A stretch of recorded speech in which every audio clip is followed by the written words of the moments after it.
supposed to feel?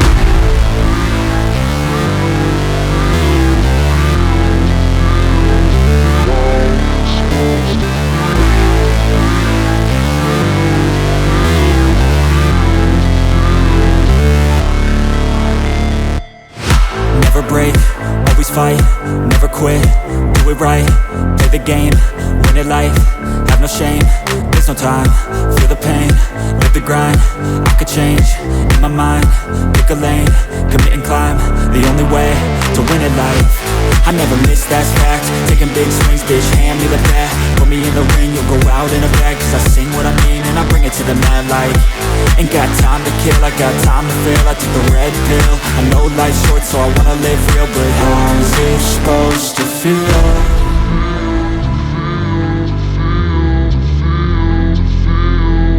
How's it supposed to feel?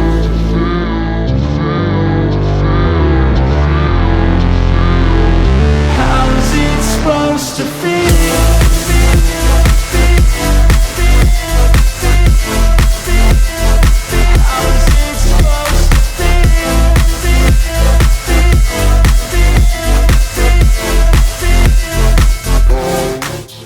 Hey guys, welcome back to Dwell Big.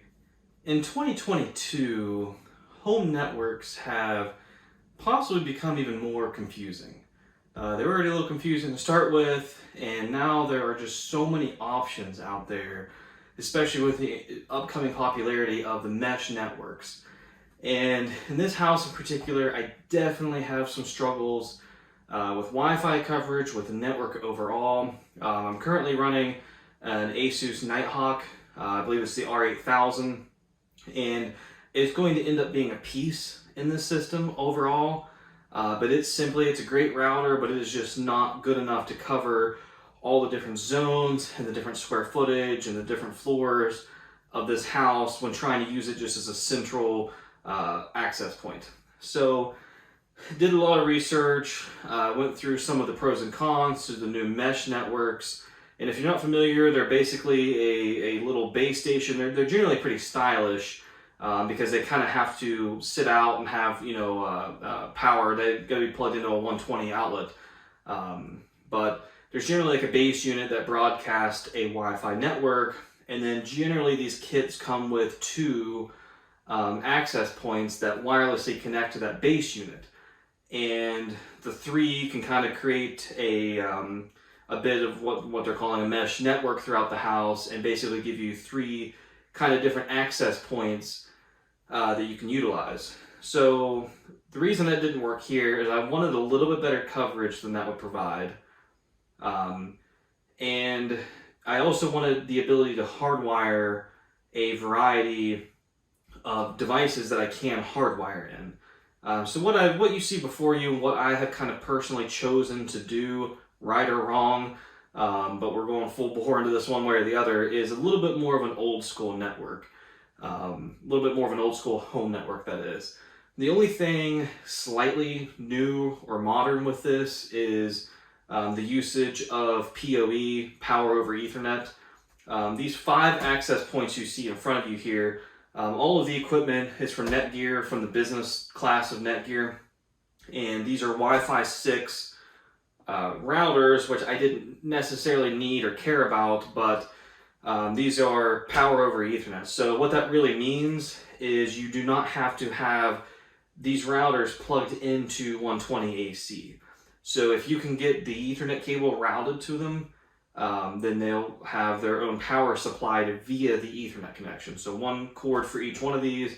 It means you can take these and mount them in the ceiling and various places around your home and get really good coverage. These effectively kind of create a mesh network, if you will, where it's multiple access points all under the same SSID. So as you move toward one that is going to provide a stronger connection, your device in theory should automatically hop onto that and always be on the strongest serving access point. Additionally, it'll do some things like load balancing and really just kind of improve your network overall. To handle PoE though, you have to have a switch that specifically handles power over Ethernet. So the switch is just like any other switch. If you're not familiar, It's basically just kind of routing traffic, allowing multiple devices to basically it's taking one Ethernet connection and turning it into multiple Ethernet connections. These are unmanaged switches, so there's not a lot to set up, there's not a lot to do, they're pretty much plug and play. So what will happen is you will have ultimately with this network, you'll have a modem, you'll have the router, and then the router will immediately be plugged into this original 16-port switch. This is all also from Netgear Business, and this is a 16-port PoE switch. This is going to be located in the basement where the main cable comes into this house. It's cable internet, a cable from the ISP that'll go into a modem. And where I said the Nighthawk R8000 is going to be utilized is just as a router in the system. I'm not going to use the Wi-Fi portion and try to mesh that together with these. I'm going to turn the Wi-Fi bands completely off, and it's just going to act as a router. So it's going to have a single Ethernet in from the modem, and it's going to have one single Ethernet out to this original switch. Now from this original switch, and this really gets into the meat and potatoes for why I chose this style of network. Because I'm already planning on running a lot of Ethernet cable for all of the devices in my home that can be hardwired. So a while back, like many of you have possibly done or have thought about doing, we completely cut cable other than for our internet, and we no longer have cable TV. And we've gone completely to Apple TV and various streaming services on that. And then the really nice thing the Apple TVs offer is they have an Ethernet port in them. So I have 3 of those I plan to hardwire. In this office, we both have our work computers, work from home, definitely a lot of bandwidth being drawn from them, so I plan to get them both hardwired. We've got a printer, I've got a Z-Wave hub that I want to get hardwired. It has an Ethernet port, just a variety of different devices that can be hardwired. I plan to run as many wires as I can and run them all in this initial switch. There's a smaller one sitting here that I plan to put in this office versus running a variety of cables for the printer, for the 2 computers, all down to this one. I'll just run a single cable to this office into this switch, which is also a PoE switch in case I decide to run one of these access points off of it. So hopping into what these access points look like, I went ahead and unboxed this one just to look at it. But these are very stylish access points, specifically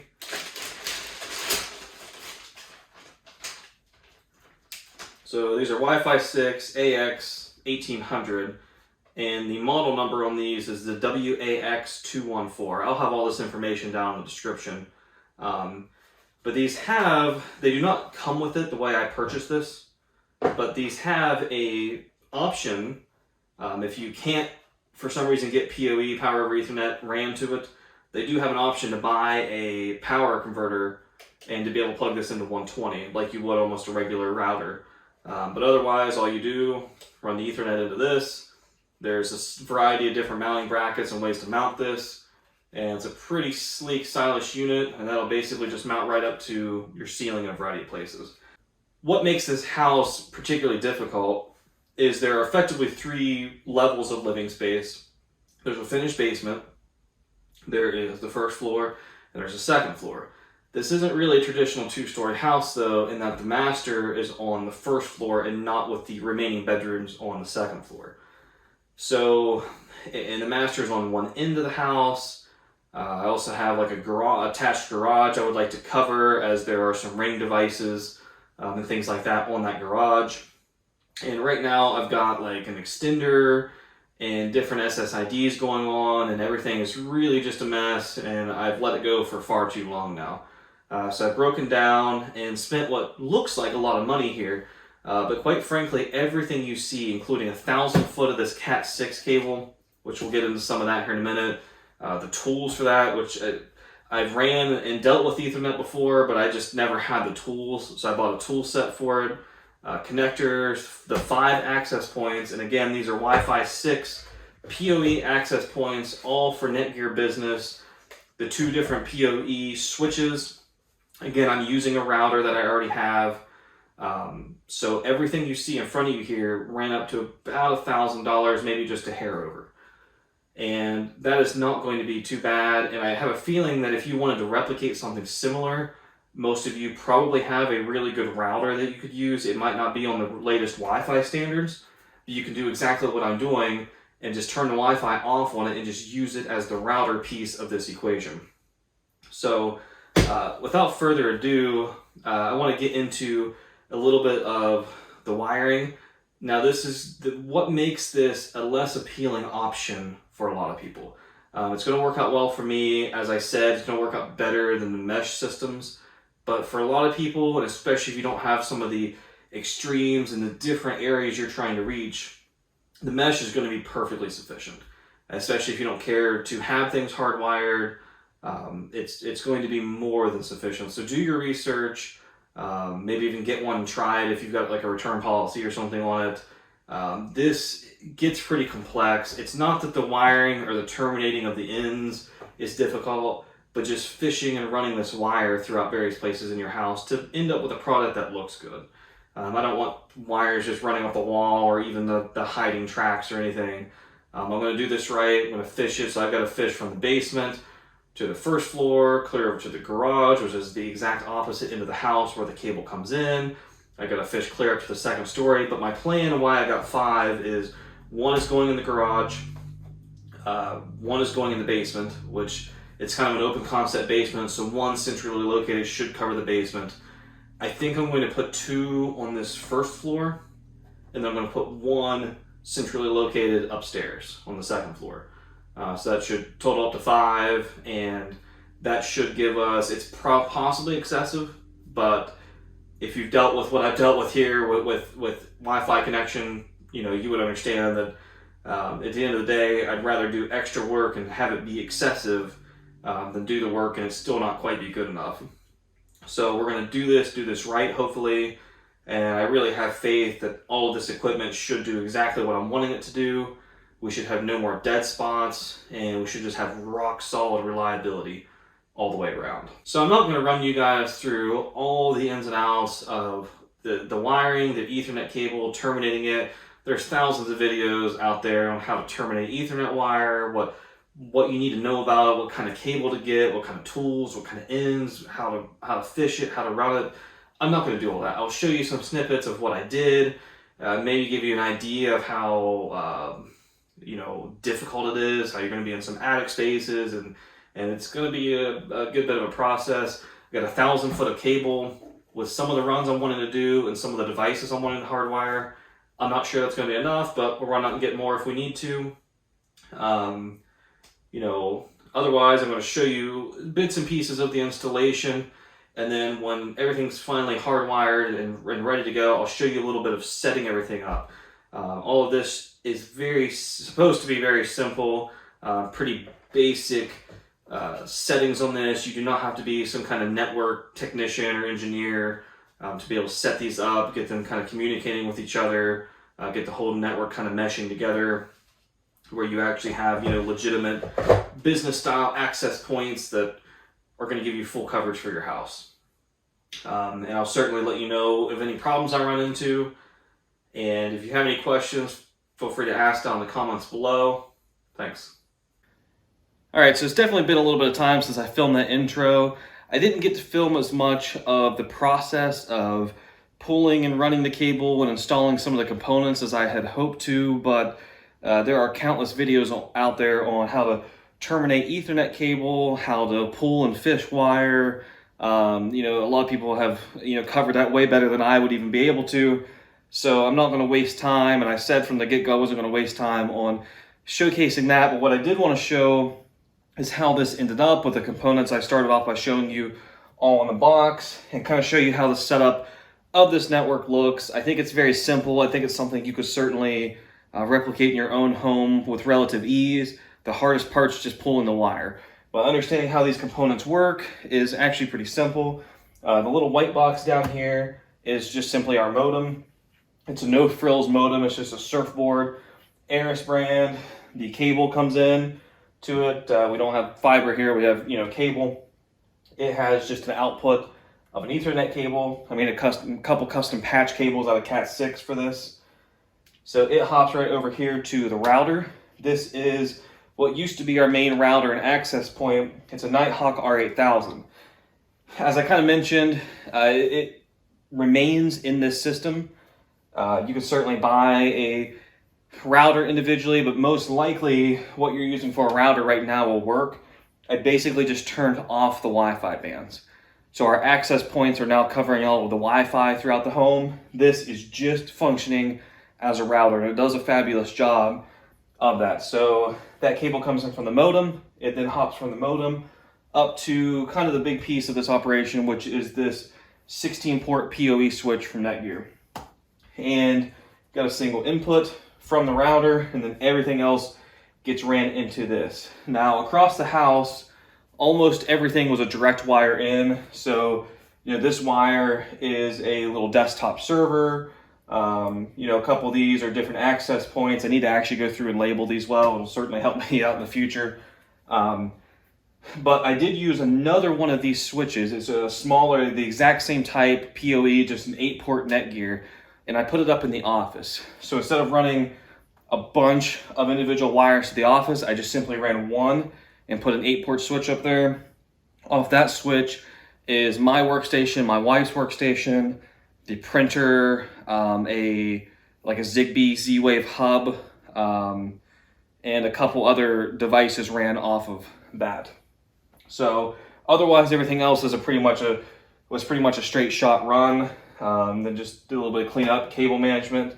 This is all out of that Cat6 riser cable I showed you to start with. Just terminated all the ends and ran it through various attic spaces to be able to get our access points situated.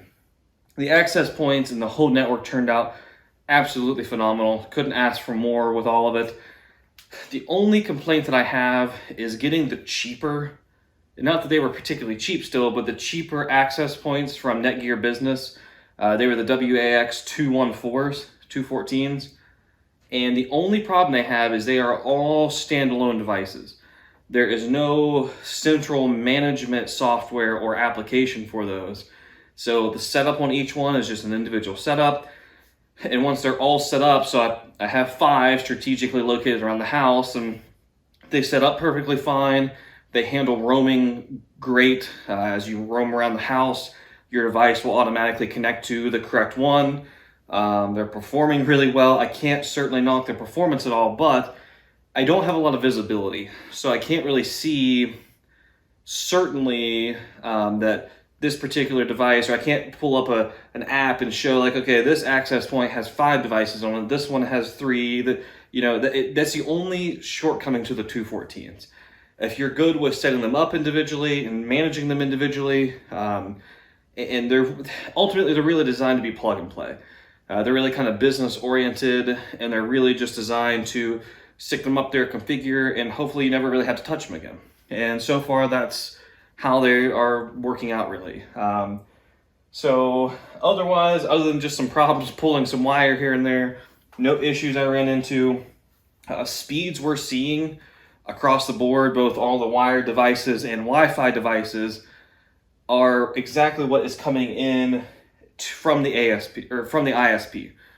So there is no degradation of signal, of speed, anything along those lines, and that is now fully across the house. This house in its entirety, it's a difficult layout. I'm in the basement currently. There's one access point here. I put one out in the garage, 2 on the first floor, 1 on the second floor, 5 access points in total, and I've got pure total coverage, not only inside, but pretty well around the house too. It's actually covering patios pretty well and different kind of outdoor living spaces around the house. And, I couldn't be happier with this. It has just been a rock solid setup. Been running it for a couple weeks now in its entirety. And we definitely couldn't ask for more. And it's so much better, no matter how good, this Nighthawk or any kind of router is. If you've got a kind of bigger square footage area with some weird like wings or laid out floors and things along those lines, it's just not going to be sufficient. And again, I didn't really want to do like a mesh wireless type network. So, a lot of these are AppleTVs, for example. We're fully streaming on AppleTVs, and they pull a lot of bandwidth. So Every single Apple TV is directly wired into the switch, which is ultimately directly wired into the router and therefore the modem. And it's just handling all that traffic really, really, really well. And everything that has a Ethernet port basically in this house, like the Apple TVs, is now hardwired in, leaving really good bandwidth available for the Wi-Fi only devices. And again, just seeing phenomenal performance across the board. So overall, very happy with it. I definitely will not claim to be some kind of networking or cable type guru, but I do think this turned out really well, and I truly believe that the majority of you can handle this, especially if you can handle running the wire. Terminating the ends of these is tedious. It's not rocket science. Getting the actual, everything here is plug and play. Like this thing doesn't even, it might have a management software, but I didn't use it. Literally just everything plugs in and plays in this. For the most part, settings on the router and everything didn't need touched. A lot of this was just a plug and play type system. Access points, it basically just needed the SSID, the actual login security set, and just a couple other minor settings done on each one. And then they all needed updated. But that was basically it. So everything here was fully plug and play, which is why I think anybody can do and handle this particular setup as long as you're able or willing to run wire. If you're not able or willing to run the wire, then one of those kind of mesh network setups is probably going to be best for you. But as always, thanks for watching. Hopefully you took something away from this. Feel free to ask questions in the comments. Again, I may or may not have the answers for you. This is just what worked here, what worked for us. This would be overkill with the number of access points and the things that we did for a lot of people. But I think it really, really worked out here. And I think it's going to be one of those kind of investments that, this shouldn't need touched for a really, really long time. Barring like some actual piece of the equipment going bad, we should be updated and ready to run for the future rock solid for a long time now. As always, dwell big wherever you are. Thanks.